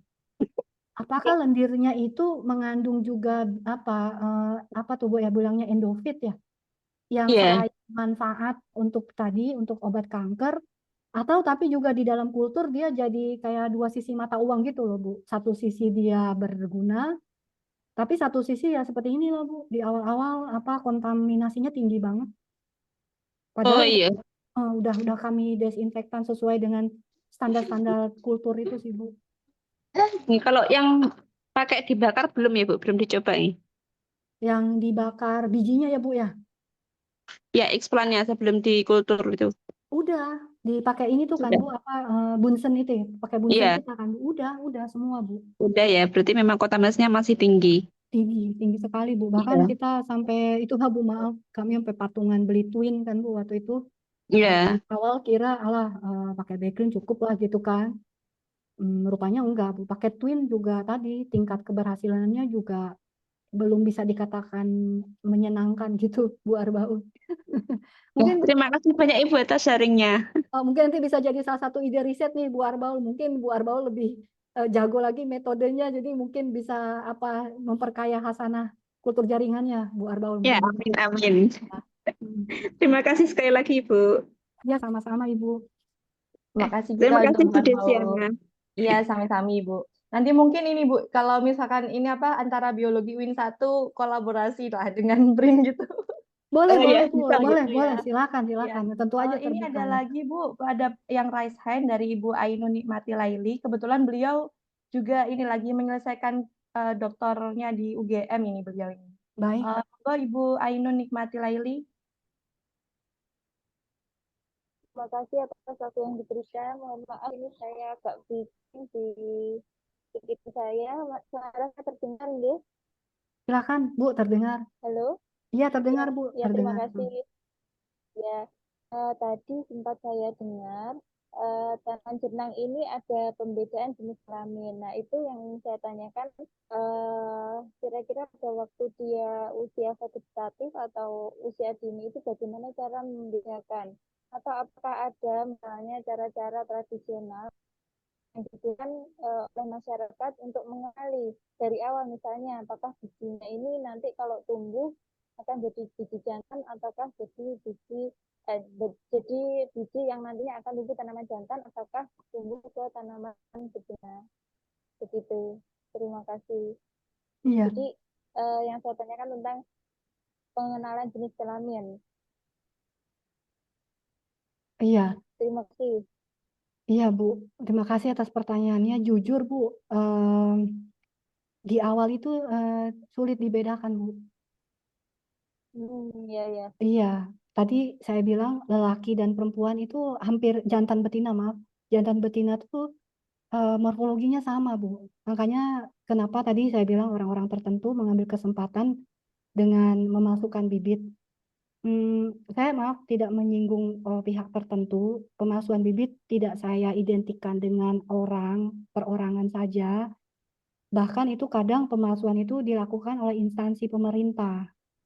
Nah, apakah itu karena faktor ketersengajaan, itu wallahu alam, atau tadi Bu, karena memang maaf, vendor yang di instansi pemerintah tersebut, saya tidak menyebut ya, itu memang juga tidak mengetahui Bu. Nah, jadi itulah juga salah satu ruang kenapa Pak Agus Arif dan Pak Muhammad Ihsan mau mencoba dengan spektro. Jadi jangan alasan oh misalnya gini, saya mungkin sebut daerah aja ya Bu ya. Di Kabupaten Aceh Tengah itu katanya pemerintah memberi bantuan. Ini kan contoh yang di lapangan ya Bu ya, karena kan kita sebagai ilmuwan juga jangan hanya lab base aja ya yang di lapangan. Iya. Apalagi kalau mau pilkada Bu. Itu kalau mau pilkada banyak banget yang kasih bantuan bibit. Nah, pada saat misalnya Bu Leni mau naik diri jadi caleg nih misalnya. Nah, tahu bahwa daerah respondennya ini banyak petani jernang. Ini yang saya alamin bener gitu dan duduk di situ ya. Jadi dengerin masalah mereka walaupun saya tidak berkomentar. Itu Bu Leni misalnya janjiin, ayo pilih saya. Nanti kalau pilih tak kirimlah 200 bibit stok ke kebun sampean gitu kan. Coba bayangin Bu, 200 kali 200.000 berapa? 4 juta. Berarti Bu Leni aja keluar duit 4 juta untuk satu responden. Berapa pemilih? 1.000. Nah, jadi pembibitan ini pemalsuannya masif gitu loh Bu. Makanya kenapa kita harus mulai walaupun ilmuwan, tadi saya ajak beberapa teman yang tidak hanya bidang biologi, tapi juga bidang pembibitan. Ayo kenapa nggak kita coba gitu? Karena ini juga merugikan, bukan hanya masalah merugikan dari petaninya aja, tapi misalnya kayak Bu Leni yang mau naik caleg kan juga dirugikan kan, udah habis ratusan juta, tapi rupanya yang bibit yang dibeli, mohon maaf, bibit hermaprodit. Itu kan nggak mungkin Bu sampai kapanpun hermaprodit menghasilkan bibit jernang. Padahal buahnya itu nanti yang kita carikan gitu kan Bu ya. Iya, iya. Jadi belum Bu, belum bisa dibedakan singkatnya di sampai usia Oke. kalau saya nggak salah 2 tahun belum bisa dibedakan Bu. Jadi kayak anak dia 2 tahun mirip ya. gitu, laki perempuan sama. Apakah selama ini sudah ada upaya seperti misalnya molecular vaccine, jadi misalnya bibit-bibit yang masih kecil itu, masih usia dini itu kemudian diperiksa dengan PCR begitu? Iya, mungkin itu PCR juga ya. salah satu itu Bu, kalau Ibu ahli molekuler. Menurut saya itu salah satu open opportunity Bu di bidang molekular. Jadi lebih butuh teknologi molekular dan tadi misalnya spektrofotometer untuk membedakan itu mungkin Bu, dari hal-hal sederhana yang Buat kita sebenarnya gampang Bu yang bisa bedain jenis kelamin, tapi rupanya enggak. Mungkin itu Bu salah satu riset opportunity yang bisa kita kolaborasikan. Ya. Oh, seperti misal pakai PCR gitu ya Bu Ainun ya?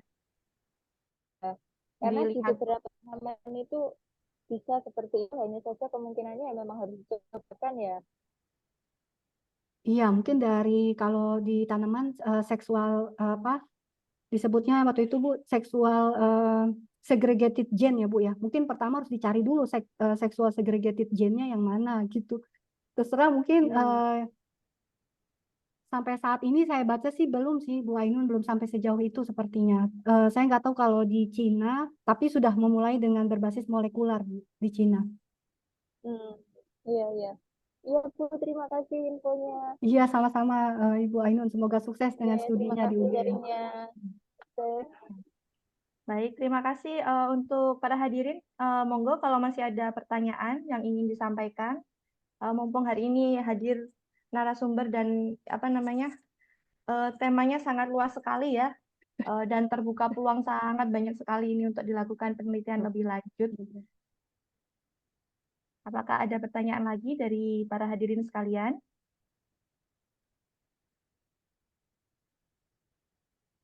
Oke, nampaknya sudah ini ya, apa namanya, sudah ngantuk apa bagaimana ini? Belum sepertinya, karena ini sangat-sangat luar biasa sekali, Ibu. Mungkin ini apa namanya nanti ke depannya mungkin kalau misalkan ada teman-teman yang ingin berkolaborasi gitu ya, mungkin mohon diizinkan ya Ibu ya, Ibu Andini. Jujur mungkin kalau saya tahun ini rencana Bu sebenarnya tahun depan itu mau mencoba mengekstrak resinnya Bu. Jadi kan tadi kita udah mulai membahas yang masalah hulunya, carut marutnya bagaimana. Tadi kan Bu ya, tadi pembibitannya, pembedaan lelaki, perempuan, jantan, dan yang tadi hermafroditnya. Jujur ke depan mungkin kita harus mulai mengekstrak Bu, karena apa ya? Ya tadi, kenapa aku malah Amerika yang memiliki resin itu gitu? Itu yang menurut saya jadi kayak apa ya Bu ya, kayak setiap saya terus terang Bu, namanya kita manusia Iya, Bu. iya. Sempat saya ada satu titik kayaknya saya nggak sanggup lagi gitu. Jujur ya, Tetap jujur. semangat Bu. Terus tapi pada saat saya misalnya lagi mau tidur tuh saya terpikir itu kan, tapi kenapa aku Amerika gitu? Itu bukan saya anti Amerika enggak, Iya, cuman kayak apa ya Bu tadi kayak ngenes gitu loh Bu. Kayak iya, kenapa TV ada di rumah saya tapi TV-nya tuh punya orang gitu. Jadi saya kalau nonton pasti kan harus bayar fee kan ke yang punya iya, TV gitu kan. betul, betul. Jujur itu sih Bu yang Iya, apa eh terus terang yang apa jadi gangguan gitu. Mungkin kalau orang-orang farmasi lebih banyak lagi kali ya apa gangguannya gitu. Kenapa banyak paten-paten itu yang milikin malah orang yang tanamannya nggak pernah bisa tidak ada di tumbuh. sini. Iya gitu. Ada di tanamannya ada di sini tapi patennya milik negara lain gitu. Iya, iya. Ya, ini memang tantangan yang sangat luar biasa sih Bu ya. Di segala bidang kayaknya di Indonesia, tantangan Indonesia ya secara umum gitu ya. Ya, semoga nanti kita terus bersemangat sebagai perempuan peneliti Indonesia bisa Ya, ya setidaknya sedikit demi sedikit setidaknya memberi kontribusi dan mengupayakan untuk Indonesia supaya tidak seperti itulah gitu ya. iya, iya, betul. Ya, baiklah kalau misalkan demikian untuk para hadirin, izinkan saya untuk merangkum resum dari apa yang disampaikan oleh narasumber kita hari ini, Ibu Rita Andini. Yang pertama adalah Indonesia itu punya kekayaan biodiversitas terbesar ya Bu, ya kedua setelah Brasil. Nah, jenang itu merupakan salah satu hasil hutan non kayu yang hanya hidup di wilayah Sumatera dan bisa ditemui di hutan Aceh yang mana hutan Aceh ini memiliki hampir 44% variasi tanaman Indomalaya. Nah, darah naga atau dragon blood sendiri adalah nama sebutan untuk jenang atau Demonorops spp, di mana resin dari buah ini memiliki khasiat sebagai salah satu tanaman obat kuno dari pengobatan Cina yang harganya mahal sekali, hampir 4 juta per kilogram untuk bubuk murninya yang terbaik, karena memang sulit dicari dengan medan yang sangat berat. Nah, karena memiliki berbagai manfaat untuk wound healing, activity, anti-hemostatic, hemorrhage, dan juga anti kanker, serta anti kanker untuk kolon ya tadi ya. Nah, tapi hidupnya saja dia harus hidup di hutan yang rimbun atau hutan hijau yang masih perawan. di mana itu adalah tempat terbaik untuk jenang bisa tumbuh. Dan jenang sendiri dibedakan ada pohonnya jenang betina dan juga jenang jantan. Tantangan-tantangan untuk dalam mengeksplorasi jenang sebagai salah satu etnomedicine asli Sumatera itu yang pertama adalah belum atau tidak adanya usaha domestikasi jenang ya. Harus dimulai oleh instansi riset saat ini sudah diawali oleh Ibu Rita Andini, kemudian juga konservasi ex institunya yang belum ada juga dan masih sedikit untuk perkembangbiakannya juga sangat masih sulit sehingga usaha-usaha konservasinya juga sudah dilaksanakan oleh Ibu Rita Andini dan tim berkaitan dengan analisis keragaman genetik, kemudian in situ untuk percobaan melalui kultur jaringan, kemudian pembedaan jenis tanaman jenang betina dan jantan. Sementara kegiatan yang sudah dilakukan oleh Ibu Rita Andini dan tim adalah demikian. Nah, di sini pemanfaatan biodiversitas tanaman khas Sumatera itu harus dimulai dari sekarang, mengingat tantangan atau challenge yang dihadapi oleh semua pihak dari sekarang, mulai dari deforestasi, penyakit-penyakit yang semakin berkembang, kemudian semakin seringnya terjadi di kalangan usia produktif, itu semua adalah ancaman untuk suatu negara, khususnya Indonesia ini. Jenang juga sebagai tanaman yang memiliki banyak manfaat dan kegunaan di bidang etnomedicine khususnya, itu juga perlu dikembangbiakkan karena untuk membantu para petani. Karena selama ini banyak para petani yang dirugikan. Riset jenang memiliki dinamika tentunya up dan down seperti kehidupan kita juga. Tantangan harus ada dan harus tetap dilalui, terutama dalam berbagai macam permasalahan-permasalahan di lingkungan kita. Saat ini kegiatan riset dari Ibu Rita Andini dan tim masih berjalan dan sudah menghasilkan beberapa output yang sudah disebutkan tadi dan masih menyisakan peluang serta kemungkinan-kemungkinan untuk dilakukan penelitian lebih lanjut, terutama untuk sistem ekstraksi jenang itu sendiri gitu ya. Nah, baik Bapak Ibu sekalian, kalau demikian mungkin karena sudah hampir ini ya, hampir 2 jam acara ini sudah lebih mungkin ya. Dengan Semarak Talk Series kita ini banyak yang aktif karena penasaran. Jenang sendiri baru saya dengar hari ini juga gitu ya. Mungkin kemudian kalau misalkan Bapak Ibu sekalian, hadirin sekalian ingin berkonsultasi atau bertanya secara langsung, baik kolaborasi dengan Ibu Andini bisa menghubungi Ibu Andini secara langsung ya Ibu ya. Atau nanti semoga ada inilah ya kolaborasi riset gitu ya, semoga. Nah, kemudian selanjutnya acara selanjutnya adalah penyerahan token apresiasi kepada Ibu pemateri Ibu Rita Andini yang akan diberikan oleh Ibu Profesor Dr. Ritmaleni SSI. Kepada Ibu Ritmaleni dipersilakan. Oke, baik. Wah, Bu Andini ini sangat provokatif. Kita terprovokasi semua ini di sini.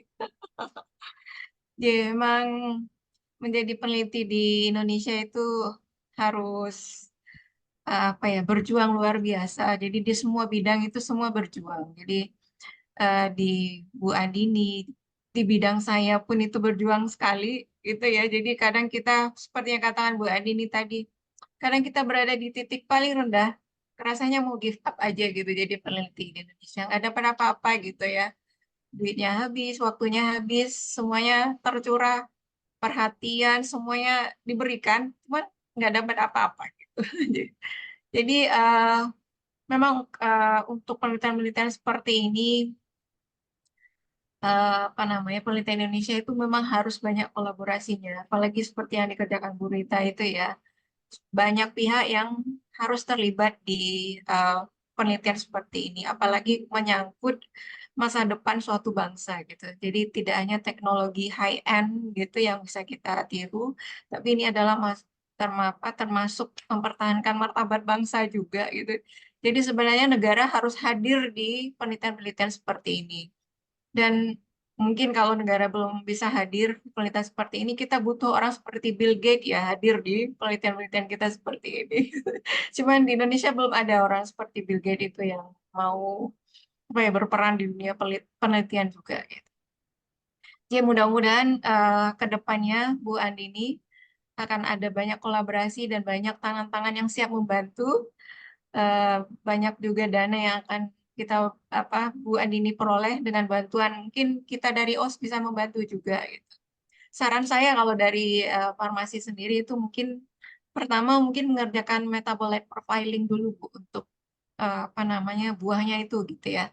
Buahnya itu isinya apa aja sih? Kita mau lihat apa aja yang membuat dia tidak bisa tumbuh di tempat lain, itu apa? Jangan-jangan ada senyawa yang memang hanya khas yang ada di situ gitu ya. Dan kedua mungkin kalau misal pun didomestikasi, jangan-jangan metabolitnya jadi berubah gitu ya. Iya kan? Karena kita tahu juga tanaman yang ditanam di sebelah barat rumah kita dengan sebelah timur rumah kita itu berbeda gitulah komposisinya. Nah, mungkin kita pertama di profiling dulu aja gitu, kemudian barulah kita bisa lihat yang lain-lainnya itu mungkin setelah itu apa. Kita lihat isinya apa sih sebenarnya. Mungkin di daunnya apa, di buahnya apa, di batangnya apa, di duri-durinya itu isinya apa aja gitu. Mungkin bisa seperti itu. Nah untuk itu kami dari OS Indonesia mengucapkan terima kasih yang luar biasa. Mana sertifikatnya? Silakan. Untuk Bu Andini yang sudah mau berbagi dengan kita semua di sini, kami dari OS Indonesia mengucapkan terima kasih sebesar-besarnya sekali lagi, dan semoga ke depannya akan dapat dana penelitian yang gede-gede juga Ibu, karena ini umpannya gede ya. Jadi mudah-mudahan di masa mendatang dana penelitiannya dapat yang lebih besar lagi dari. Sukses Bu Andini ke depannya. Terima kasih. Ini Mbak Desyana izin share sedikit boleh buat ibu-ibu di sini. Mohon maaf, saya tidak bermaksud apa-apa, tapi ini kan kebenaran BRIN lagi ada bukaan ya, Bapak Ibu. Tadi Bu Leni bilang, Bu Prof Leni ya, membuka kolaborasi sebesar-besarnya. Terus terang buat kami yang di BRIN sendiri itu ada beberapa batasan-batasan gitu Bu. Misalnya nggak boleh nge-apply lebih dari 2 seperti itu kan. Nah, ini sengaja saya kasih baru diumumin kalau nggak salah Senin kemarin. Untuk itu saya izin share membuka kesempatan buat ibu-ibu periset di sini. Tadi ada Bu Ainun, ada yang lain kan. Silahkan Bu, kebenaran bidangnya juga pas bidang kita, biologi dan MIPA. Jadi silahkan aja terus berkolaborasi karena sayang Bu, untuk kami terus terang uang-uang penelitian itu terbatas Bu justru. Jadi saya bisa bilang kalau anak sendiri uangnya dieman-eman.